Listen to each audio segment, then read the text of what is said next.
Hello students, today we are going to discuss a topic of urinary system, that is IVP.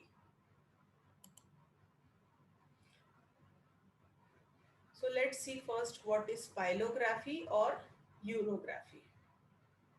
This is a radiological method by which the urinary tract is visualized. In this we are visualizing whole of the urinary tract by using a contrast media, and the film which is obtained is called as pylogram.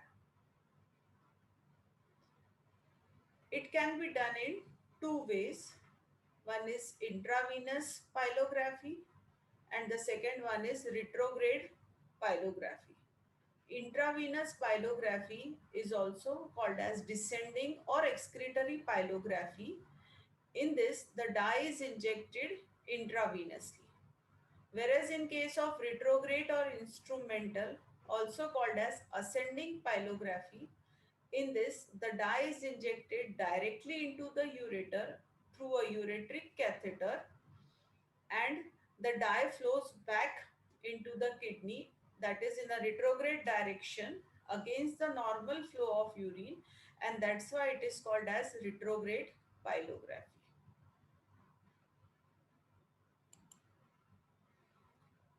In this intravenous pylography, actually it should be urography because we are visualizing more of the urinary tract, but commonly it is called as intravenous pylography or intravenous pylogram.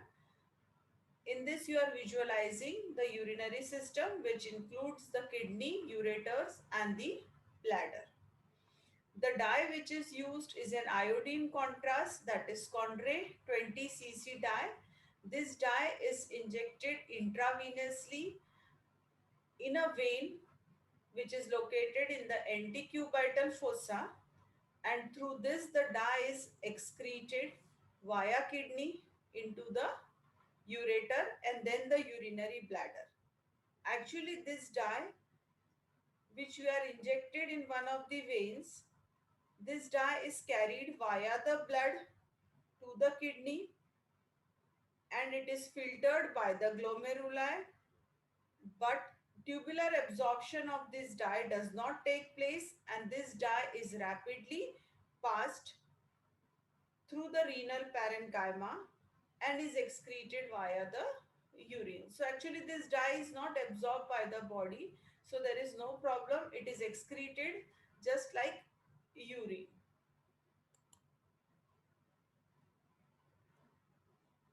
Okay, first we'll see indications and then we'll see the contraindications. So indications of IVP.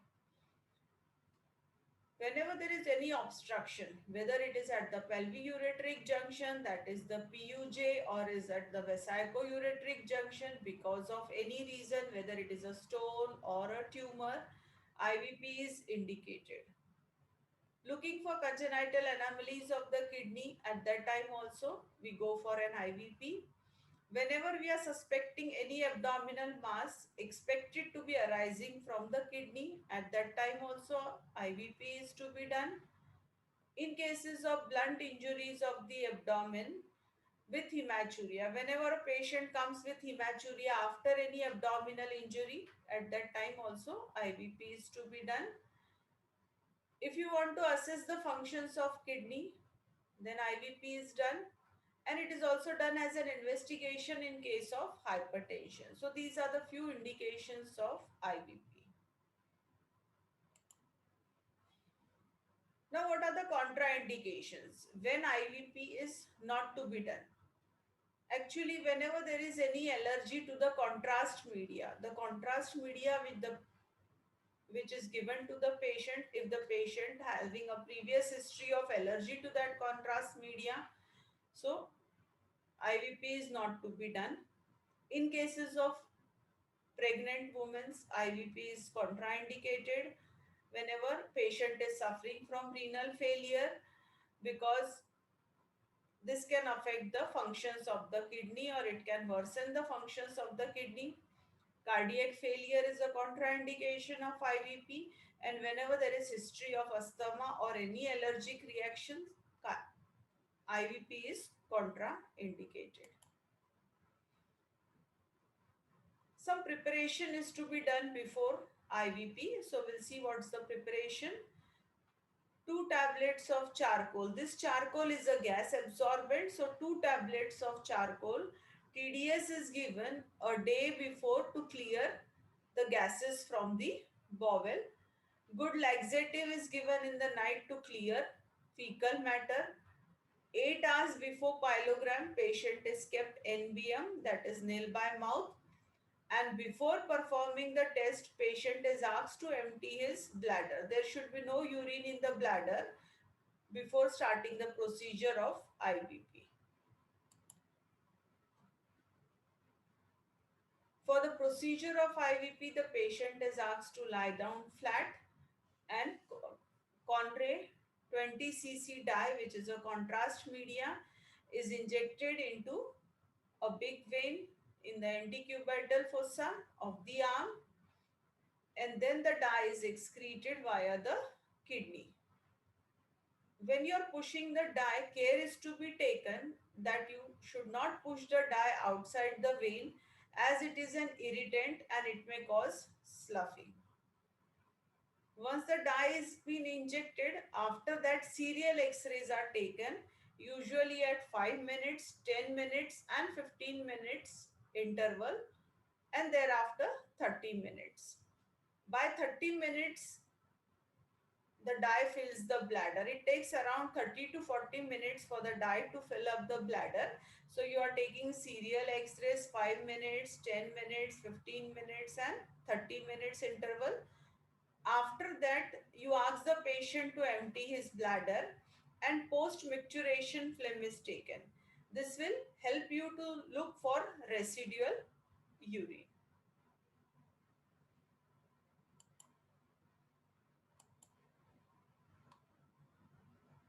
Sorry. Now, how will you read a IVP film? This is an IVP film.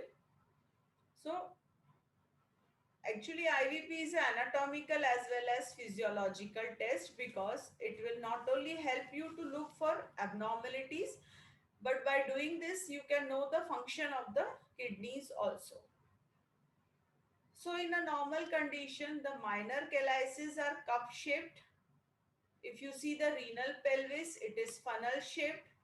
If you see the ureter, here you can see that the ureter is clearly seen along the tips of lumbar vertebra, sacroiliac joint, ischial spine, and then it enters into the bladder. Here you can see the ureter entering the bladder, and this is the urinary bladder which appears oval or triangular. So these are the normal findings in an IVP. Thank you.